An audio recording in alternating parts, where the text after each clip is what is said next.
Hello everyone, welcome back to the channel. Today we are going to talk about something that you've probably been hearing on the news. If you've been watching any type of national news, you might have heard about the failure of Silicon Valley Bank, SVB.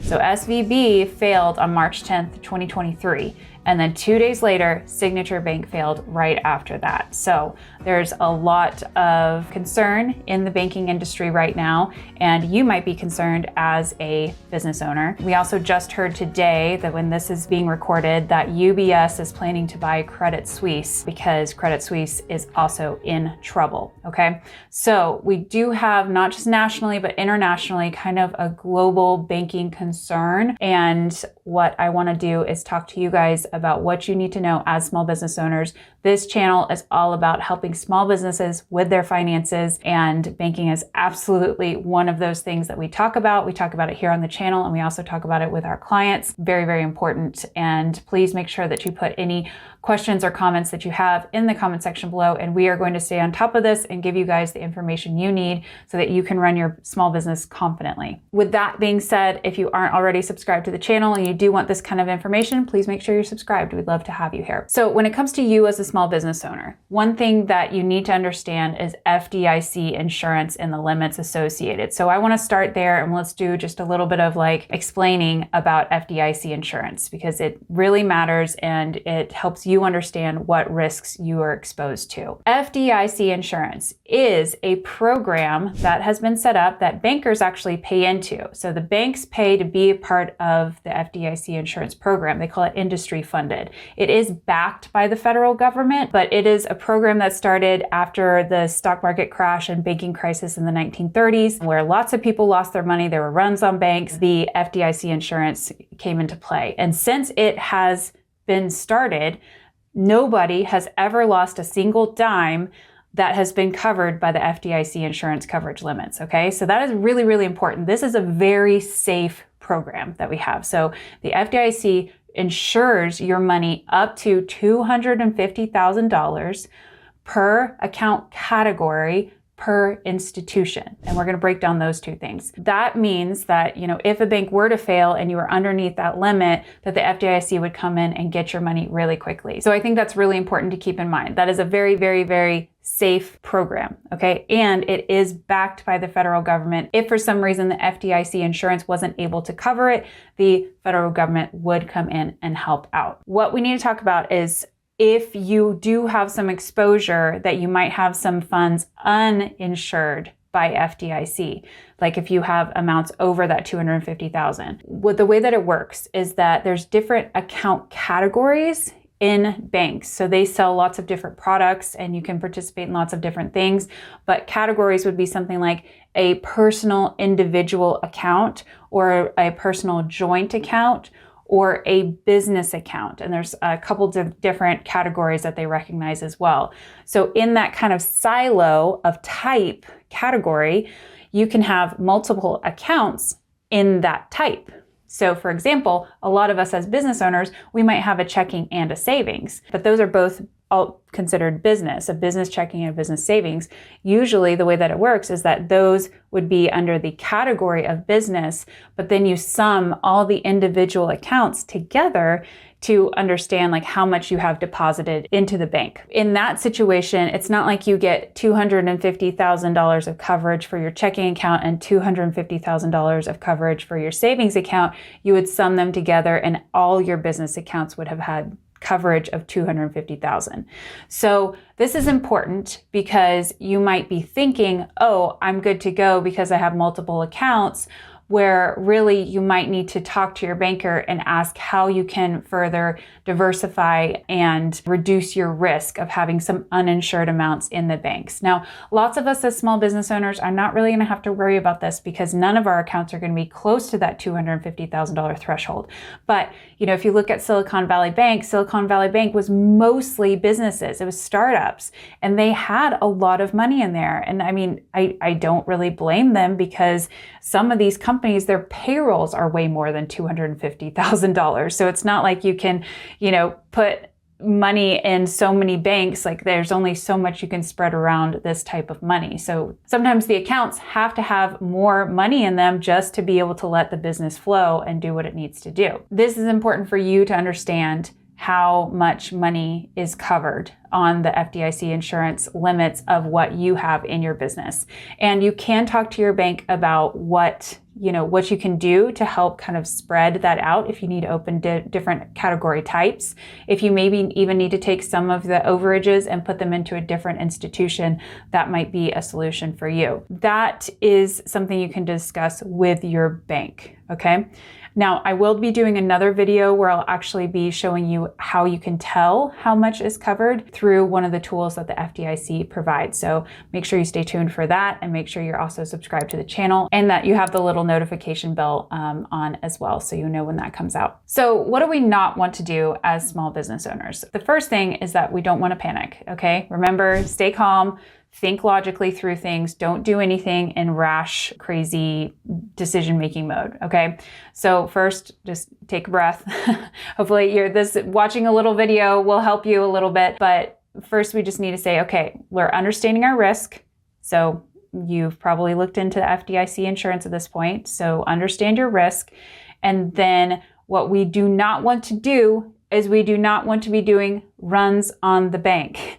Don't run to your bank out of fear and take all of your money out, okay? Because even if you were to try to take all of your money out, like remember that $250,000 of that is covered. It's insured by the FDIC, okay? So you don't want to be causing runs on banks right now. And that is what's causing some of these banks to fail, is because people are running and pulling all of their money out of the banks. This is really, really bad for the banking industry, okay? Yes, it's your money. Yes, you are entitled to it, absolutely, but it's also safe if you just keep it there, especially under that FDIC limits. Now, SVB and Signature Bank, regulators have said that they are going to cover 100% of all deposits. So even the ones that were over the FDIC insurance limit, they are being fully covered, okay? Fully covered. They're trying to do that to calm fears. And I think as individuals, as business owners, we need to also remember that nobody wants businesses to lose their money, okay? And so if you do think you have some funds that are at risk, talk to your bank first, but don't just go in there and then demand your money to come out and put it where? You'd just be putting it in another bank. Think through this logically, okay? All right, so I think it's important to say, let's go worst case scenario. What happens if your bank does fail? What happens? Well, first of all, your money is still, remember, at least up to the FDIC limit, and a lot of times even more than that. It is safe and you will have access to it. It might take a day or two for you to get access to it again. They might change some bank logins. You might get locked out of your traditional bank login that you have. So the FDIC will come in and take over the bank, and it's just sort of like it's under new management, basically. So a lot of times, when this happened back in the 2008 financial crisis and banks were failing, the FDIC would come in and then keep all the same employees and everything, but it would just be basically run by the FDIC rather than the regional bank or whoever it was that failed. So you will have access to your cash and you will be able to conduct business as normal. There might be just a little bit of a hiccup of delay in when you can actually go in and get those cash. So you might potentially miss a payroll. You might potentially talk to a vendor and say, hey, I can't pay you right now, but I'm going to get that money to you. So there might be a little brief hiccup of services, okay? So one of the things that you can do to help protect yourself from that is to diversify and have money in more than one institution. I highly recommend that actually anyway, because I think it's helpful to have cash separated into different places, and then you get that benefit of additional FDIC insurance. And sometimes, let's say a savings account, for example, it's nice to be able to have it to where maybe it's a little bit harder to get to, so you don't tap into it too easily. And I like having multiple bank relationships. relationships, banking relationships, that maybe if you needed a line of credit at one place and they weren't doing that right now for whatever reason, you might already have a relationship with another bank and maybe you can get access to your line of credit through that bank. There's lots of reasons to have multiple bank accounts at different institutions, but in this situation in particular, that's one way to sort of hedge against this risk that, if one bank did fail, you've at least got some access to cash at a different bank, okay? So I just want to remind you guys as well that FDIC insurance is very, very reliable. But even if a bank were to fail and you have more money in there than what was technically insured and you had some uninsured amounts, it's not like that amount of money is just going to go away. A lot of times these banks have the assets to cover this money. It's just not liquid. And so when the FDIC comes in and they take over, they will work to sell off those assets and make sure that all depositors are made as whole as possible. So just because a bank has failed doesn't mean that there's actually no assets on the balance sheet. There is typically enough assets to cover all the deposits, but it might take a little bit longer to get access to some of those funds.